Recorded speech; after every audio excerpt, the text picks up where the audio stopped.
kita ini majelis Ahlul Jannah, semoga menjadi doa panjenengan semua dan terkabul di sisi Allah Subhanahu wa taala. Dan memang benar bahwasanya Nabi SAW mengatakan man salaka thariqan yaltamisu lahu fi ilman sahalallahu lahu thariqan ilal jannah. Siapa yang menginginkan jalan ke surga, maka jalan yang paling mudah adalah beriltizam di atas majelis ilmu.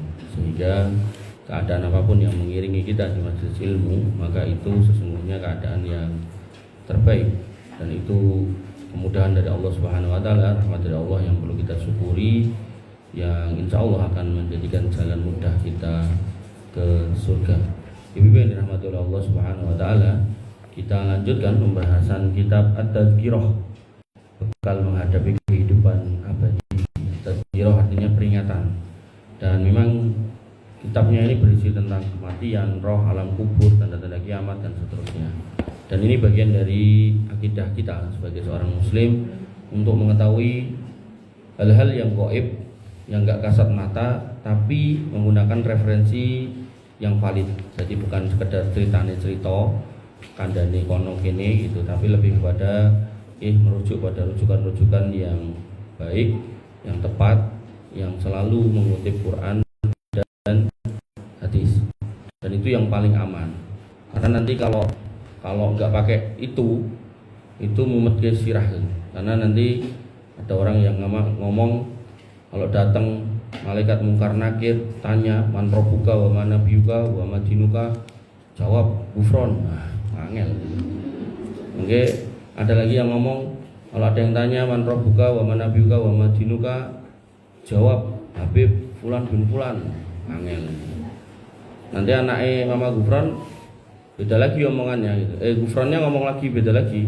Mama Gufronnya kalau kamu ditanya gitu kan, man nabiyuka wa ma dinuka wa ma rabbuka, jawab Pancasila. Nah, jadi kita tidak sedang menghinakan tadi yang disebut, tidak, lebih kepada apakah memang begitu cara beragama, kan enggak gitu. Makanya ketika kita kembali kepada dalil, jawabannya tetap satu, yaitu apa? Man rabbuka Allah, wa man nabiyuka Muhammad, wa ma dinuka al-Islam. Udah.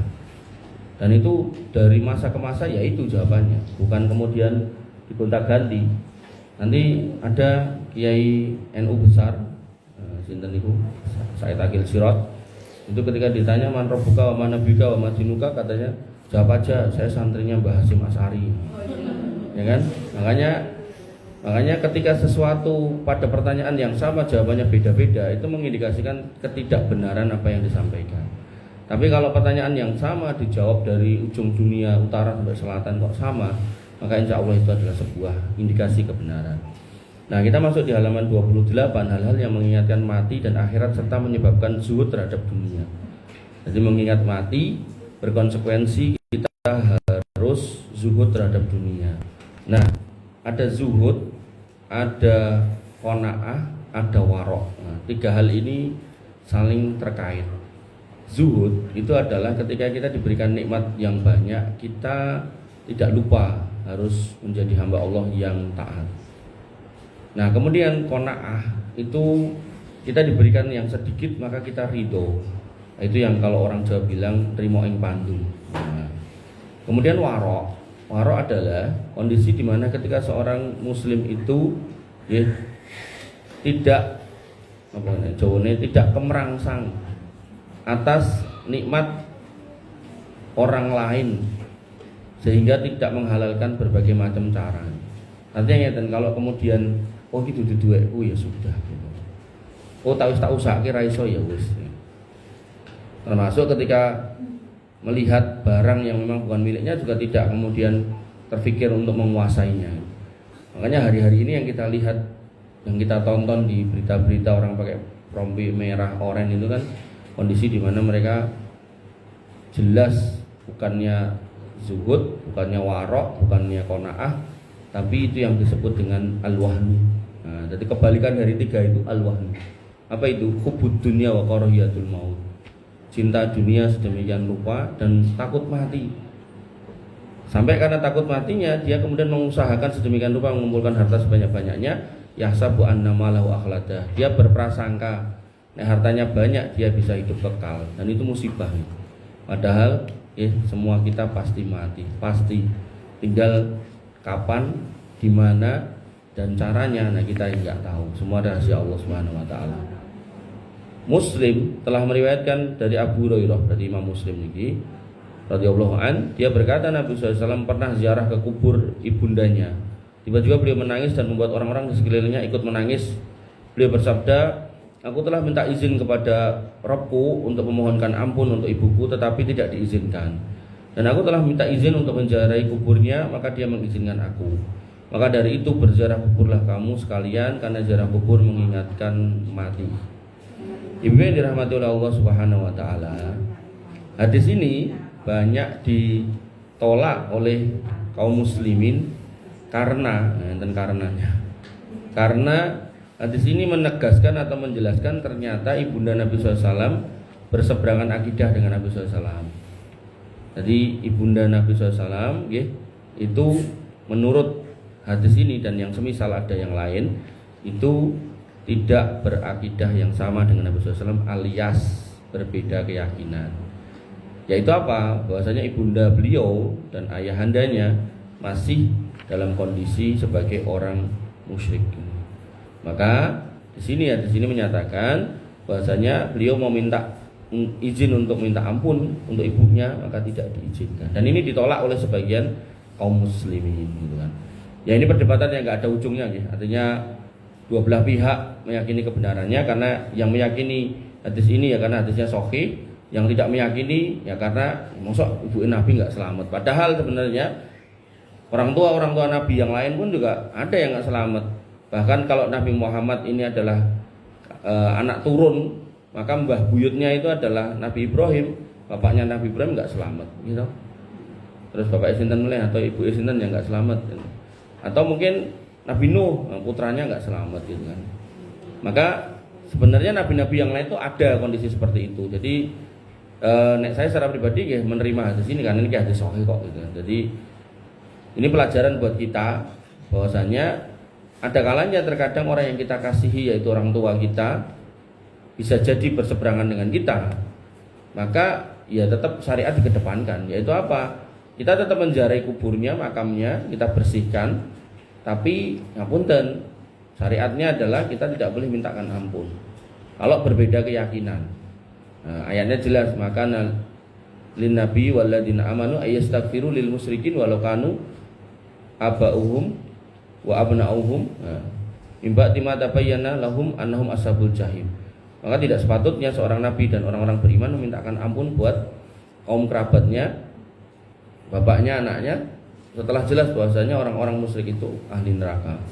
Makanya Bapak Ibu yang dirahmati oleh Allah Subhanahu wa taala, Ibnu Majah meriwayatkan dari Ibnu Mas'ud bahwasanya Nabi SAW bersabda, "Kuntu nahitukum an ziyaratil kubur fazuruha fa innaha tuzahidu fid dunya wa tudzakirul akhirah." Nah, ini yang menjadi pembahasan kita. Jadi kalau bahas perdebatannya tadi nggak selesai nanti. Nah, di sini Nabi mengatakan, "Aku dulu pernah melarang kalian untuk ziarah kubur." Kapan? Ketika masa jahiliyah itu masih mendominasi. Karena pada masa jahiliyah itu orang itu kalau kemudian ziarah kubur mesti nangis-nangis, nampar-nampar pipi, nyopek-nyopek baju, mukul-mukul kepala, dan itu yang kayak dilakukan oleh sebagian orang-orang Syiah hari ini, gitu kan.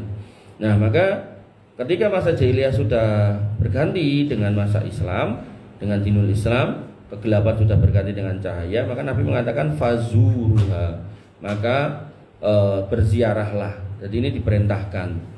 Hanya saja jenengan harus mengukur diri jenengan. Ketika jenengan ziarah ke makam tertentu terus pingsan, anggar merono semaput, maka nggih sebaiknya dari rumah saja didoakan. Ngoten, ditunggu sampai jenengan siap. Dan seorang istri ketika mengantarkan jenazah suaminya, kalau memang posisi di rumah aja sudah tidak kuat berdiri, nggih sebaiknya mboten usah dibetoten kuburan. Biarkan itu dimakamkan oleh kaum laki-laki yang ada, baru nanti ketika sudah siap mentalnya baru untuk diantarkan. Termasuk putra, kadang kan anaknya yang dicintainya, yang sangat disayangnya meninggal, gitu kan. Krungu kabar tok wis semaput, delok jenazahnya semaput, gitu kan. Delok sing ngedusi semaput, gitu kan. Jadi dalam proses pemakaman itu iso semaput berkali-kali, maka sebaiknya jangan dibawa ke kuburan seperti itu. Karena nanti akan apa ya, bahasa gampangnya makan nyusahkan gitu loh. Dan itu juga nggak bagus juga buat mentalnya gitu. Ibu yang dirahmati oleh Allah Subhanahu wa taala. Kenapa? Nah, fa innaha tuzahidu fid dunya. Akan menjadikan kamu zuhud tentang dunia. Ibaratnya kalau dikasih nikmat banyak itu nggak kemudian sombong, nggak kemudian nggak punya rasa empati sama orang. Wa tudzakirul akhirah, dan mengingatkan bahasanya pada akhirnya sehebat apapun, sekaya apapun kita akan ke situ endingnya, meninggal. Siapapun, sampai kemarin yang Zarof Richard itu kan hakimnya mau memvonis 20 tahun penjara sebagai vonis maksimal. Niku mesake. Saya kasihan karena umurnya sekarang udah 63. 63 kalau ditambah 20 nanti ketemunya 83. Nah, maka divonis cuma 16 tahun, di korting 4 tahun. Biar masih ketemu di posisi pinten niku, 80 kurang 1, 79 gitu kan. Ya artinya kan hakimnya pun dalam membacakan vonis pun masih nangis-nangis mesake gitu. Tapi yang melakukan kejahatan orang mesake. Lah kok orang mesake gimana? Lah iya, salah satu kasusnya yang menyebabkan dia ketarik ke situ kan ada seorang laki-laki yang menganiaya pacarnya sampai mati. Kemudian disidangkan, vonisnya kudune yo raketan di penjara atau apa, malah bebas. Wong jelas mati kok bebas kan aneh gitu loh. Nah, artinya kelakuan si Zarof Richard ini pun sebenarnya sudah membuat celakanya banyak orang. Nah, orangnya sebanyak apa ya saya nggak tahu gitu kan. Nah, delok duit itu sebanyak itu kan tentu banyak sekali gitu kan. Nah, makanya Bibi yang dirahmati oleh Allah Subhanahu wa taala, di sini Nabi meminta tudzakirul akhirah, elingo sebanyak apapun yang kamu punya nanti endingnya kamu ke situ. 1 kali 2. Jangan rame no. Duduk yang baik. Yeah. Jadi endingnya di situ, mau siapapun lah, mau presiden manapun nggih OTW ke sana gitu. Makanya Bibi yang dirahmati oleh Allah Subhanahu wa taala, memang yang harus kita siapkan itu bekalnya, bukan kemudian dunianya. Wa tazawwadu fa inna khairaz zadi taqwa. Carilah bekal, bukan carilah dunianya. Dunia dicari, kadang dapat, kadang enggak. Nek dapat nggih kita syukuri, nek enggak ya kita sabari. Tapi akhirat ya harus diusahakan semaksimal mungkin. Jangan kemudian disifati kayak dunia, segini wae lah wis, enggak. Nanti kalau emang jenengan bisa melakukan yang lebih, ya monggo. Artinya gini, ketika jenengan mungkin pernah haji, pernah umroh, tapi kok kemudian masih punya harta buat melakukan lagi, lakukan lagi. Atau kemudian ketika jenengan kurban satu kok diteji okeh, amun satu no, kayak Nabi no, pedusnya banyak, jadi nggak dikasih pedus satu dibelah, enggak, dibagikan hidup satu hidup gitu. Makanya ya jangan ragu untuk melakukan kebaikan-kebaikan ketika memang kita diberikan kemudahan rezeki, karena pada akhirnya harta itu nanti dibagi 3. Apa yang kita makan itu nanti yang setiap hari kita setorkan ke kamar mandi nih, ke toilet nih. Nah, apa yang kita kumpulkan itu nanti yang jadi warisan putrane. Nek putrane solih ya mungkin terus kelingan tak kurban bu ibuku misalnya ngoten. Anak solih ya orang gagas gitu kan. Wong kadang ada loh seorang anak niku dielekke, Mas, Mbak, ibumu cek diutang ning aku ngene-ngene. Oh nggih, mungkin mang targetan akhirat. Coba padahal tinggalannya kata gitu. Nah, kemudian yang ketiga, apa yang disedekahkan, nah itulah yang akan menemani kita di kubur, kemudian di padang mahsyar sampai nanti menghadap Allah Subhanahu wa taala. Makanya monggo disikapi dengan bijak dunia itu. Kemudian hukum ziarah kubur bagi laki-laki dan perempuan. Menurut kesepakatan para ulama, ziarah kubur bagi laki-laki hukumnya sunnah. Adapun bagi wanita hukumnya diperselisihkan, jadi khilaf. Bagi para remaja putri keluar ke kuburan, sebagian ulama berpendapat haram. Sedangkan para wanita yang sudah tua maka dibolehkan keluar ke kuburan dan mubah hukumnya manakala keluarnya terpisah dari kaum laki-laki tanpa ada perselisihan pendapat mengenai dibolehkannya dalam hal ini. Artinya gini, ketika kita ke masjid saja, panjenengan ketika ke masjid saja, dilarang pakai parfum, dilarang pakai pakaian-pakaian yang mencolok gitu kan. Kemudian dipastikan jangan sampai menjadi fitnah atau terfitnah. Maka kalau masjid yang mulia aja kita jenengan khususnya para perempuan disifati seperti itu, diminta seperti itu, apalagi ten kuburan gitu. Nanti enten sing ten kuburan itu dandane ra karu-karuan. Maka yang kayak gitu-gitu mbok mending di rumah aja. Enggak usah ke kuburan. Ya ibaratnya kan orang itu harusnya ndelok kuburan itu ingat mati, bukan malah ingat dunia itu. Malah saat ini kuburan itu nggih napa to? Yang-jangan, main gitu kan. Malah ten Praciwaloyo niku tinggu dodolan hik barang gitu. Jadi dikai gerobak engko lingguhe ngangge kijinge niku. Waduh wis. Ya makanya yang seperti itu berarti kan sudah ada pergeseran. Pergeseran apa? Bahwasanya orang itu kalau melihat kuburan ya harus ingat mati, bukan malah ingat mendem, ingat main judi, ingat pacaran, ingat dodolannya gitu kan. Nah, makanya seperti ini justru tidak sesuai peruntukannya. Dengan demikian maka sabda Nabi SAW, ziarahi kubur adalah bersifat umum. Adapun mengenai tempat dan waktu yang dikhawatirkan timbul fitnah dikarenakan berkumpulnya kaum laki-laki dengan kaum wanita, maka hukumnya tetap tidak boleh dan tidak halal. Makanya tadi saya sampaikan ketika seorang wanita itu mendengar kabar kematian atau kepergiannya orang yang dicintainya itu kok nggak kuat, geblak semaput geblak gitu. Maka ketika semaput itu kan nggak bisa dijunjung satu orang, maka butuh beberapa orang yang junjung. Niku nek misal sing junjung niku putrane lanang-lanang ya mungkin masih oke lah. Kadang niku saeneng-enenge wong lanang melu junjung. Apa meneh nek sing semaput iki genah ayu, genah royokan niku wong lanang-lanang. Loh yang kayak gitu loh musibah gitu kan. Makanya nggih Islam itu sebenarnya mencegah terjadinya kayak gitu. Ya nek wong lanange beriman mungkin jek nganggo tandu ae kan gitu.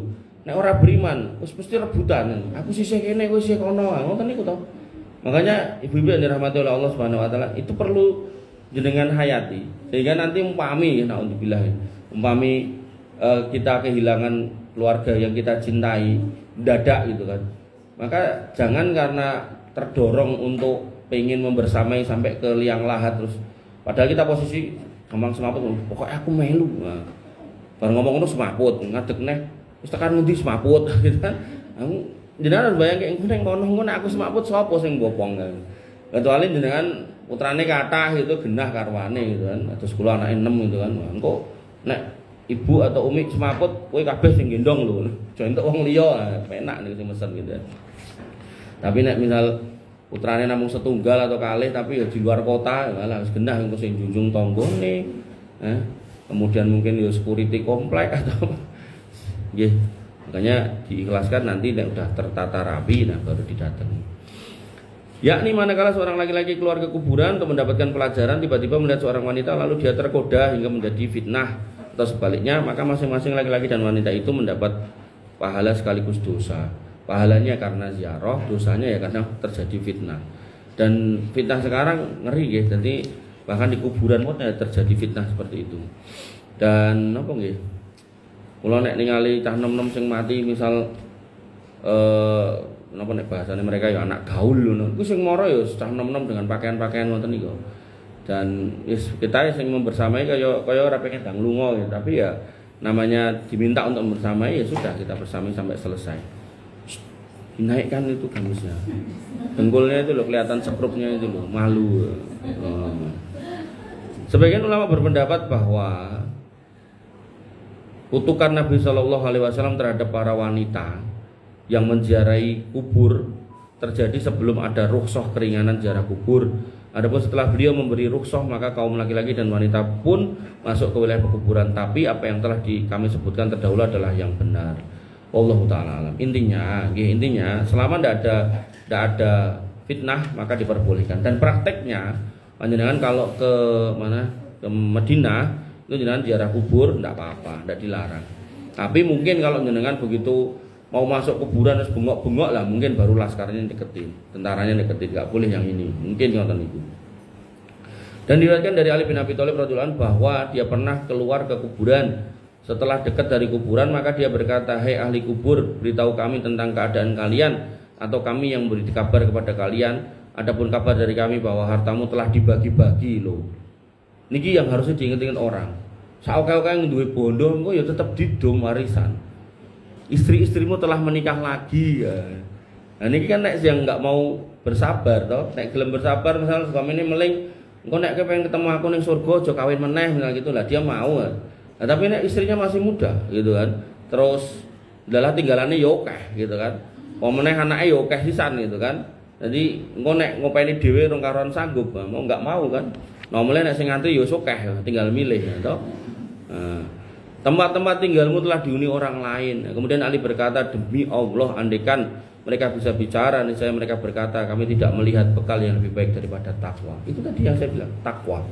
Dan takwa itu mentaati perintah Allah dan Rasulnya di atas ilmu. Ilmu didapatkan di majelis ilmu yang di dalamnya dibacakan Quran dan Sunnah. Berapa nek jenengan kok ikut majelis terus ditikoki, entuk apa Bu ning pengajian kayak mau ustadznya lucu. Nah mau ngono tok apa yang dapat ndak ada. Oh pengajiannya seru gayeng. Gayeng apane itu? Wis pokoknya meriah banget. Kabeh do tepuk tangan, nganti ngakak-ngakak, nganti wetenge loro. Iki pengajian tamangan rujak gitu kan. Nah, maka yang kayak gitu-gitu harus kemudian kita pahami nggih. Yang namanya majelis ilmu, begitu jenengan masuk nggak tahu sesuatu atau belum tahu sesuatu, begitu keluar bertambahlah pengetahuan jenengan atas hal itu. Ibu yang dirahmati oleh Allah Subhanahu wa taala, Abu Al-Atohiyah pernah bertutur indah dalam syairnya, sungguh menakjubkan apabila manusia memikirkan, mau mengkoreksi diri dan menghitung-hitung kesalahan, sadar diri penuh pemahaman, dan saya mereka tinggalkan dunia menyeberang ke negeri lainnya. Bukankah dunia ini bagi mereka sekedar jembatan menuju ke sana? Tiada kemuliaan yang patut dibanggakan selain kemuliaan orang yang bertakwa. Esok saat berkumpul mereka di padang mahsyar yang perkasa, hendaklah manusia sekian menyadari benar tentang kenyataan bahwa takwa dan kebajikan adalah sebaik-baik harta simpanan. Pramila, ketika jenengan mau menyimpan, maka pastikan yang jenengan simpan itu adalah amal sholih yang disebut dengan takwa, yang tentu di atas ilmu. Ibu yang dirahmati oleh Allah Subhanahu wa taala. Selanjutnya, pengaruh ziarah kubur terhadap hati manusia. Para ulama rahimahumullah, tidak ada nasihat yang lebih efektif terhadap hati manusia selain ziarah kubur, terutama terhadap hati yang keras. Ada 4 cara bagi orang yang berhati keras bila hendak mengobatinya. Yang pertama, menghentikan diri dari kebiasaan-kebiasaan buruk dan beralih menuju majelis-majelis ilmu. Jadi apa yang jenengan pilih itu sudah tepat. Guna mendengarkan nasihat dan peringatan, ancaman dan anjuran, dan hikmah tentang kisah orang-orang yang solih, karena semua itu dapat melunakkan hati dan menyembuhkannya dengan cepat. Berarti kitab yang jenengan pilih juga sudah tepat, mengingatkan tentang kematian dan akhirat. Kemudian yang kedua, mengingat mati, yakni seringkali mengingat segala suatu pemutus segala kelezatan, pemisah jamaah, artinya jenengan nanti akan berpisah satu sama lain, dan penyebab anak-anak menjadi yatim sebagaimana diterangkan pada pembahasan yang lalu, yaitu kematian. Dikisahkan bahwa seorang wanita mengadu kepada Ibunda Aisyah radhiyallahu anha tentang kerasnya hatinya, maka beliau radhiyallahu anha berkata, sering-seringlah mengingat mati, niscaya hatimu akan lunak. Wanita itu melaksanakan nasihat tersebut hingga hatinya benar-benar lunak. Akhirnya dia datang lagi untuk menyampaikan terima kasih kepada Ibunda Aisyah radhiyallahu anha. Bahkan kata para ulama, mengingat mati itu mencegah dari kemaksiatan, melunakkan hati yang keras, menghilangkan rasa bangga terhadap dunia, dan meringankan derita dalam musibah-musibah di dunia. Jadi orang itu kalau mengingat mati atau yakin kalau dia pasti mati, maka dia nggak akan aneh-aneh gitu. Karena dia tahu, nek aku aneh-aneh, lah nanti keanehan saya ini kalau ini hal yang jelek itu nanti akan dipertanggungjawabkan. Maka yang terbaik dari orang-orang yang mengingat mati itu akan mengembalikan dia ke jalan yang benar. Dan mengingat mati ini banyak ya wasilahnya, nggak cuma ke kuburan, Jadi misal jenengan napa niku ke panti asuhan niku nggih saged, ke tempat orang-orang sakit niku nggih saged. Makanya nanti ada sebagian sebagian orang niku seneng untuk mendatangi rumah sakit pada hari Jumat itu, bawa hadiah, bawa makanan itu. Nah, ada juga yang kemudian bikin yayasan panti jompo itu genten dan kula kesupen daerah mana itu. Jadi pokoknya dia menampung orang-orang tua yang enggak diurusi anaknya.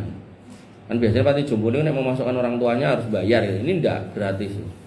Nah, kemudian warga sekampung itu mau membantu ngurusi, free, enggak dibayar. Nah, makanya dari mana? Dari donatur. Jadi ada yang ngirim beras, ada yang ngirim sayur-sayuran, ya ada yang ngirim duit juga gitu kan. Jadi sini mbah-mbah yang tentu kalau udah mbah-mbah itu bisa jadi mungkin entah tiap minggu, entah tiap hari, entah tiap bulan pasti ada yang meninggal. karena udah tua-tua, bahkan ada yang lumpuh segala macam. Saya lihat di YouTube itu, wah iki wong elok iki jos iki. Karena umumnya itu gak mau ngurusi orang yang tua, karena nek kecil gini cara nyawiki jek iso dijunjung lah. Kalau mbah-mbah itu gede kan susah gitu. Makanya itu kondisi yang luar biasa. Ibu-ibu yang dirahmati oleh Allah Subhanahu wa taala, Solo nggih enten nggih, Solo Peduli. Itu kalau ada jenazah yang mati di Solo yang gak ada keluarganya, mungkin orang-orang terlantar atau pokoknya mati, itu dibawa ke rumah sakit, dimandikan, terus sebelum dimandikan itu telepon tuh orang-orang Solo Peduli itu terus datang. Nah, terus mereka yang mandikan, mereka yang ngafani, mereka yang menguburkan. Dikuburkannya di daerah Sekarpace itu. Nama kuburannya, jeneng kuburannya apa, Beb? Purwo apa gitu lah, Purwo Darminto apa. Purwo lah ya. Itu di blok yang paling belakang, itu blok istilahnya blok X. Jadi orang-orang yang tidak punya identitas. Dan itu sing nangani orang-orang Solo Peduli. Makanya apa namanya? Itu orang-orang luar biasa lah kayak gitu. Orang-orang yang berarti besar. Dan jenengan kalau lihat yang kayak gitu, kalau jenengan bisa terlibat apapun gitu, gak harus yang mandikan, maksudnya apakah bantu secara finansial atau apa gitu kan, itu insya Allah baik. Dan walaupun jenengnya Solo Peduli, itu orang-orangnya Islami gitu. Jadi tidak kemudian yang gimana-gimana ndak. Makanya bibi yang dirahmati oleh Allah Subhanahu wa taala gitu. Itu yang kedua, mengingat mati. Yang ketiga, menyaksikan orang-orang yang meninggal dunia. Wah, niki. Jadi jenengan dikabari si kaya meh mati ya, parani gitu kan. Memperhatikan orang mati dan menyaksikannya ketika sedang sekarat, serta mengamati perubahan raut muka dan tubuhnya setelah benar-benar mati. Jadi before and afternya jenengan ambil pelajaran. Kimbian ahli sholat matine piye iki, kimbian ahli sedekah matine piye iki, kimbian ahli oe itu matine piye iki ya. Semua itu akan dapat memutus kerinduan hawa nafsu tentang kelezatan-kelezatan dan dapat melindungi hati serta mengusir kesenangan-kesenangan amarahnya.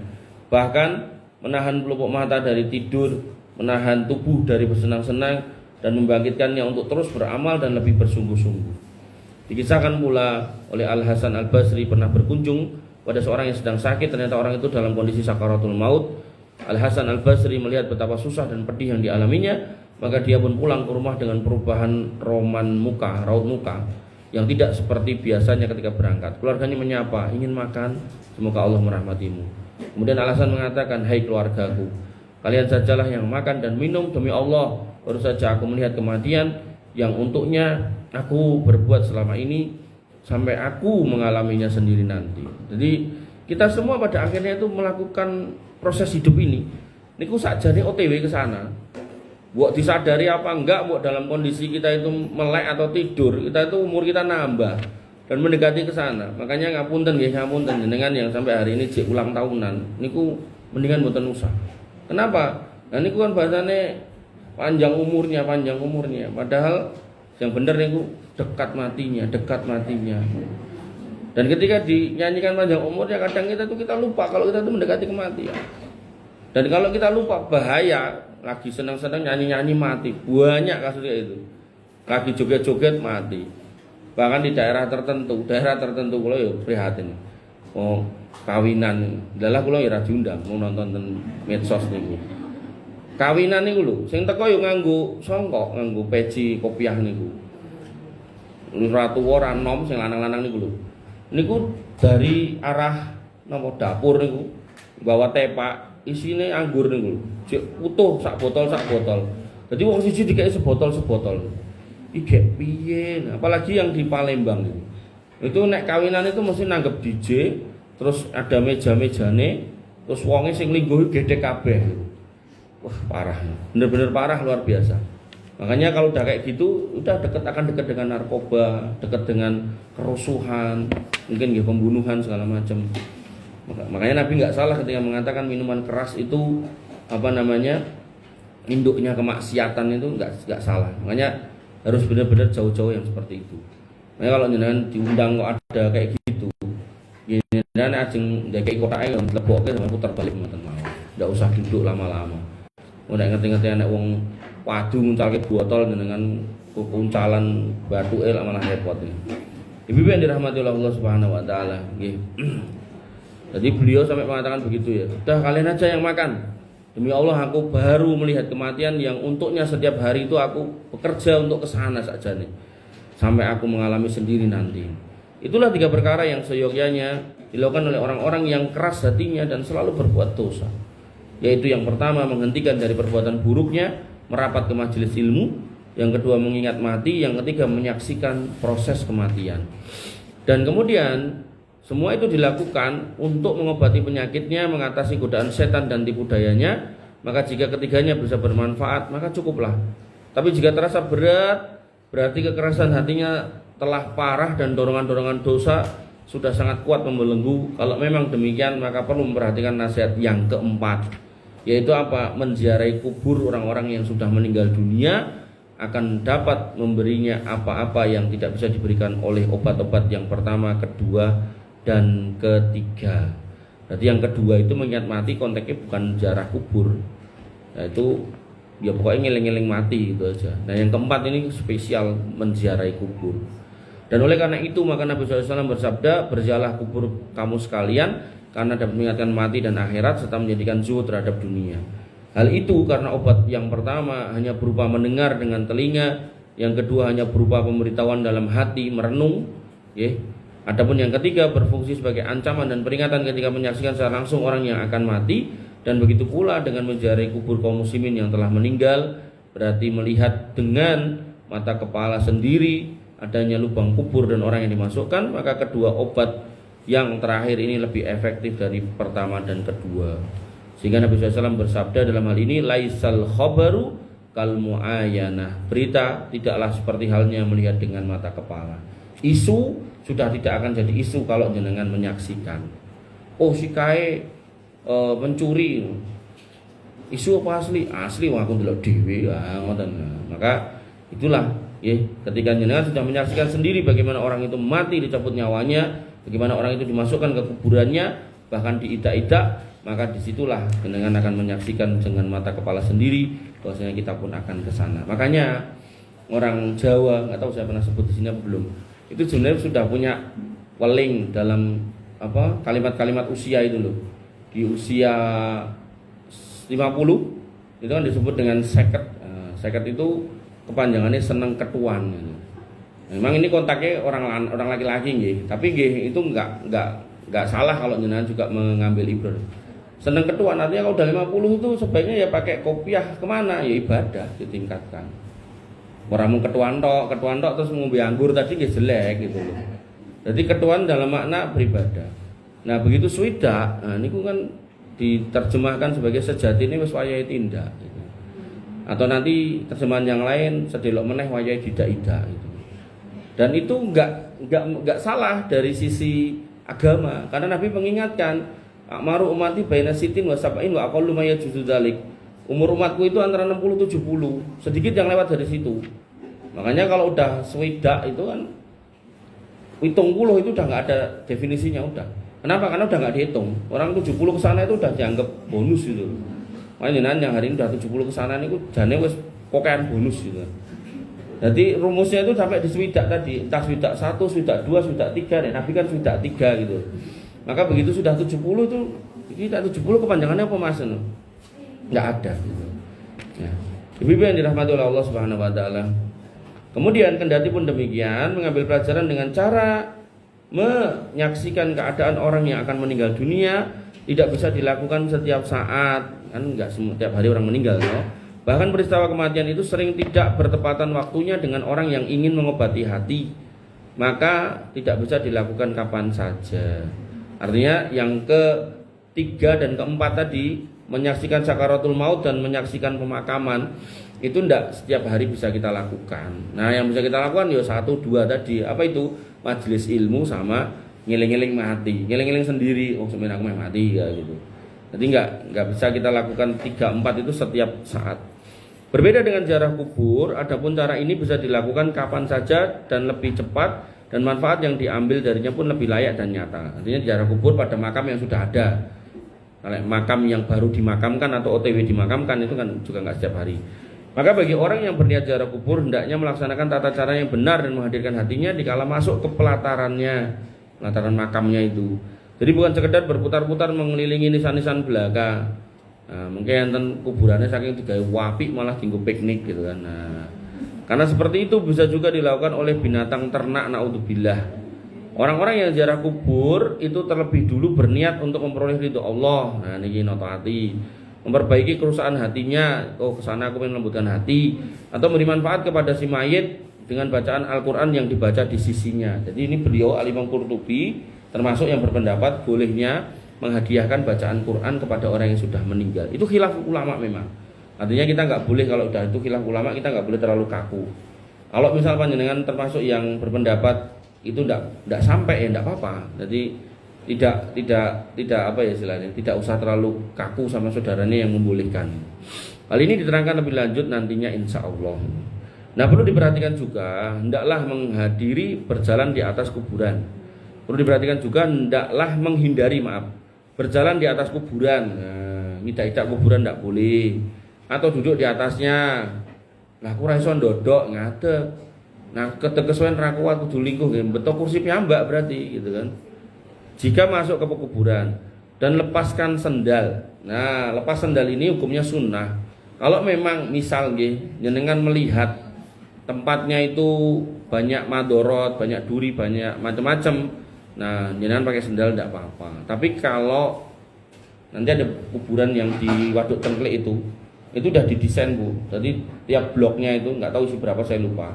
Itu udah dikasih konblok bataku. Jadi dibuat jalan itu udah aman. Nah, nanti tinggal kotak-kotaknya itu. Psst, jangan ramai. Nanti suruh pulang. Tutup. Ayo, taruh yang benar. Nah, maka niku kalau yang seperti itu, ya otomatis Pak dilepas sendalnya. Atau Madinah itu kan enten batakonya. Nah, itu lepas sendalnya. Cuman enten cuma meleh, nek pas posisi panas banget, kan kadang jam 9 ke sana itu udah panas. Maka mau nggak mau ya pakai sendal karena panas itu. Nah, ibu yang dirahmati oleh Allah Subhanahu wa taala. Kemudian sebagaimana diajarkan dalam hadis. Nah, tidak lupa ucapkan salam. Salamnya assalamualaikum ya ahlad diyar minal mu'minina wal mu'minat wa inna insyaallah bikum lahikun. Nah, lalu berbicaralah kepada ahli kubur. Nah, ini juga khilaf ulama. Nek tadi Ali bin Abi Thalib ngejak ngomong gitu kan, menurut kitab ini ngejak ngomong, tapi bukan berarti terus nunggoni jawabannya. Makanya Ali bin Abi Thalib tadi mengatakan apa tadi? Sampai ngelok Nah, Ali bin Abi Thalib demi Allah andaikan mereka bisa. Jadi beliau meyakini cara. Sekarang berkata kami tidak melihat hal yang lebih baik daripada takwa. Ini menjadi dalil. Bahwasanya omongan yang diomongkan itu bukan berarti nanti kemudian dijawab. Dijawab mungkin dengan Melayu. Nah, maka di sini maknanya adalah untuk menasihati diri sendiri juga. Ujungmu soal mana? Maksudnya balik ini awake dhewe. Bodoh sidung, aku gak iso enak mati bodoh sidung. Kowe lagi mati rong dino, mae wis didol. Barangkali nanti nek saya mati juga gitu loh. Jadi bukan berarti terus ngenteni jawabannya gitu. Nanti ada orang yang memahami ini terus ngenteni jawabannya, terus malam Jumat dipakani niku, cepake niku, ngoten nggih. Nanti pas Ramadan digaweke niku, ngoten nggih. Nah, pulang ke rumah gitu kan. Kok nek ra dibuake lawang ngenteni ndur gendeng gitu kan. Ngoten nggih. Seolah-olah berbicara kepada orang yang masih hidup, yakni mengucapkan assalamualaikum daraqaumin mukminin. Nah, ini salamnya aja. Demikianlah salam kepada ahli kubur yang pernah diucapkan oleh Nabi SAW, yakni diucapkan dengan menyebut kata dar, negeri, rumah, sedang yang dimaksud adalah para penghuninya. Maka dari itu beliau menyapa dengan ungkapan huruf kaf dan mim menjadi kum, kata ganti untuk orang yang berakal. Jadi kum itu kata ganti orang yang berakal. Nah, karena orang Arab biasa menyebut nama tempat, sedang yang dimaksud adalah penghuninya. Jadi di sini dikatakan daro qaumim mukminin, salam keselamatan buat kalian. Daro itu tempatnya tapi maknanya isinya gitu. Kalian yang tinggal di situ penghuninya. Kemudian apabila berziarah melewati kuburan mayit yang dia kenal, maka terlebih dahulu mengucapkan salam juga dengan ucapan alaikas salam. Dalam kaitan ini At-Tirmidzi telah meriwayatkan dalam kitabnya, yaitu kitab Jami', bahwasanya ada seorang laki-laki menemui Nabi SAW seraya mengucapkan alaikas salam, maka Nabi menegurnya, la taqul alaikas salam fa inna alaikas salam tahiyatul mayit. Jangan katakan alaikas salam karena alaikas salam adalah penghormatan untuk mayit. Ini jarang kita kita amalkan kayak gini yang ini. Mungkin di negeri-negeri tertentu di sana. Peziarah hendaknya berhadapan dengan wajah si mayit pada kubur dan yang diziarahinya, seperti halnya ketika berbicara dengannya semasa masih hidup. Jadi beliau termasuk yang mensunahkan atau menyarankan nek ziarah itu di depan kuburannya. Ketika masih hidup berbicara dengan sopan dengannya ialah dengan berhadapan muka, maka demikian pula di sini. Sudah itu mengambil pelajaran dari orang yang berada di dalam tanah itu, dia sudah berpisah dari keluarga dan para kekasihnya. Padahal sebelumnya dia adalah panglima bala tentara yang memimpin sekian banyak pasukan, bersaing dengan teman-teman dan keluarga lainnya, mengumpulkan harta dan menyimpannya dalam gudang-gudang. Maka tiba-tiba datanglah maut pada waktu yang tidak diduga, berhadapan dengan berbagai kesusahan yang tidak dia inginkan. Jadi beliau termasuk yang berpendapat ziarah kubur itu di depan makamnya masing-masing. Ya, walaupun sejumlah dalil menunjukkan nggak seperti itu. Nabi itu kalau ziarah kubur di makam Baqi itu beliau berdiri di pagernya, kemudian cuma mengucapkan assalamualaikum ya ahlal diyar minal mu'minina wal mu'minat wa inna insyaallah bikum lahiqun. Sehingga di sini ada khilafiyah nggih. Artinya khilafiyah yang enggak perlu dipertentangkan. Jenengan mau masuk monggo, jenengan mau salam tok monggo gitu kan. Artinya gini, ketika jenengan misal ya punya orang tua dimakamkan di satu makam, terus jenengan ke pasar lewati makam itu, jenengan naik motor ndak harus turun masuk di hadapan makam orang tua jenengan bisa berhenti di pagernya, kemudian ya nginguk makamnya yang mana gitu kan. Assalamualaikum ya ala diyar minal mu'minina wal mu'minat wa inna insyaallah. Wonten mau bisa. Bahkan kalau konteksnya di Arab itu nisan itu kan enggak ada. Bahkan itu tiap 4 tahun itu dibuka lagi, tulang-tulangnya dikumpulkan, dimasukkan yang baru. Jadi jenengan ajeng goleki iki makame mbokku lah sing ndi kan enggak ada. Termasuk Mbah Maimun Jubair itu kan karena ada orang-orang yang murid-muridnya lah gitu kan, itu golek ke watu terus ditulisi gitu kan, itu jane ya enggak boleh nek menurut aturan di sana gitu. Maka hendaklah peziarah itu memperhatikan bagaimana keadaan kawan-kawan yang telah pergi dan mati mendahulunya. Mereka dulu telah mencapai angan-angan dan berhasil mengumpulkan harta, tapi bagaimana angan-angan yang telah mereka raih tiba-tiba terputus, dan harta yang telah mereka kumpulkan ternyata tidak berguna bagi mereka. Debu telah menghapus wajah-wajah mereka yang tampan, anggota tubuh mereka tercerai-berai dalam kuburan, sementara istri-istri mereka yang mereka tinggalkan menjadi janda, dan anak-anak mereka dirundung kenistaan sebagai yatim. Orang-orang yang dulu pernah menjadi pengikutnya kini juga berjalan sendiri-sendiri ke berbagai negeri. Peziarah itu hendaknya ingat pula bahwa orang yang telah mati itu semasa hidupnya di dunia sering memuaskan hajat mereka, getol sekali untuk memperoleh apa yang mereka inginkan, dan tergiur untuk melakukan dengan berbagai cara. Bahkan mereka ingin sekali agar tetap sehat dan awet muda. Maka selanjutnya peziarah harus melihat dan menyadari bahwa seperti itu juga yang terjadi pada dirinya. Permainan, foya-foya, kelengahan terhadap kematian, dan kehancuran cepat lagi mengenaskan itu menimpa dirinya juga. Artinya semua ini potensi kena ke kita. Padahal semua yang hidup bernasib sama, yakni pasti mati. Kok mantan presiden nek misalnya dikasih sakit ya sakit gitu kan. Ya bahkan kalau dikasih mati ya mati gitu kan. Mau namanya manusia. Ya. Maka dari itu hendaklah peziarah menghadirkan hatinya. Ingatlah orang yang dulu pergi mondar-mandir memenuhi hasrat-hasrat hatinya, bagaimana kedua kakinya sekarang hancur. Orang-orang yang dulu bersenang-senang melihat apa yang ada di sekelilingnya, kini matanya pun sudah meleleh.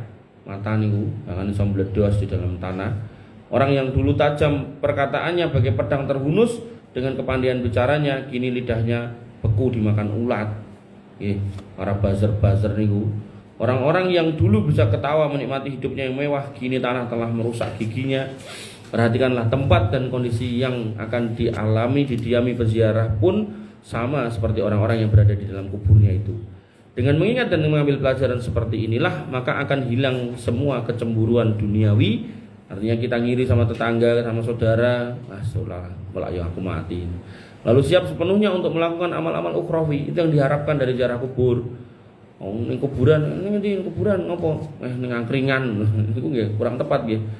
Selanjutnya peziarah itu akan bersikap zuhud terhadap dunia dan siap siaga untuk mematuhi Allah Subhanahu wa taala, memimpinnya. Dengan demikian hatinya menjadi lunak dan anggota tubuhnya menjadi khusyuk. Wallahu a'lam. Bimbingan dirahmati oleh Allah Subhanahu wa taala. Makanya nggih Ketika kita melihat ada sejumlah makam yang didatangi untuk dimintai sesuatu, nah itu justru nggak tepat dengan hadis Nabi SAW. Selain Nabi SAW mengatakan, Nabi itu waktu hidup pernah berdoa, Allahumma la taj'al qabri wasanan yu'bad. Ya Allah, jangan engkau jadikan kuburanku itu sebagai berhala yang disembah. Nanti jangan dalam hadis yang lain Nabi berdoa, Allahumma la taj'al qabri aidan. Jangan jadikan kuburanku itu sebagai tempat perayaan. Tempat perayaan itu diidentifikasikan kumpulnya banyak orang di situ, melakukan kegiatan keramaian, kemudian didatangkan makanan, minuman dan seterusnya, nah, perlu bacaan-bacaan tertentu. Nah, akhirnya orang pulang dari situ tidak ingat mati. Ingatnya apa? Dunia lah, menek rono. Ya Habib Fulan bin Fulan, Sailana bin Fulus, kertas merah yang halus-halus. Kan pengennya tambah duit, bukan tambah takwa. Pengennya tambah jabatan, ada yang datang minta jabatan, datang minta anak, datang minta ini, minta itu gitu kan. Maka yang kayak gini-gini berarti tidak sesuai peruntukannya. Bahkan makam-makam tertentu kayak yang di Gunung Kemukus itu, nah, makam sinten Pangeran Samudro napa sinten itu malah dijadikan persyaratan untuk mendapatkan kekayaan, tinggal golek pesugihan. Dan bahkan ritualnya pun jelas-jelas bertentangan dengan syariat. Apa? Disuruh berzina dengan yang bukan pasangannya. Ngono kuwi tetap dilakoni. Itu kan artinya gini loh. Nalar kita tuh harusnya menyatakan ini, iki kan ra bener. Nek ra bener, kok kowe menyebabkan sugih sekalipun itu juga bukan sesuatu hal yang baik gitu. Makanya ibu yang dirahmati oleh Allah Subhanahu wa taala nggih, untuk melembutkan hati nggih seorang muslim, salah satunya adalah ziarah kubur. Dan ketika ziarah kubur luruskan niat dan pastikan pulang dari ziarah kubur nanti kita tambah lembut, bukan tambah anyel, bukan tambah nesu, bukan tambah tergila-gila dengan dunia. Kalau kemudian kok malah sebaliknya yang kita dapatkan, maka pertanyaannya iki mau jane ziarah kubur meh ngopo kan gitu. Kan banyak tuh wisata ziarah, wisata religi itu kan. Nah, itu harusnya pulang dari situ orangnya lebih taat, lebih khusyuk, lebih santun, lebih solih gitu. Tapi nek mulai kok kono kok malah melihat dunia itu kata kok kudu piye gitu kan. Nah, yang kayak gitu-gitu ya berarti ada yang keliru dalam proses yang terjadi. Maka ada yang mau nanya kah? Monggo.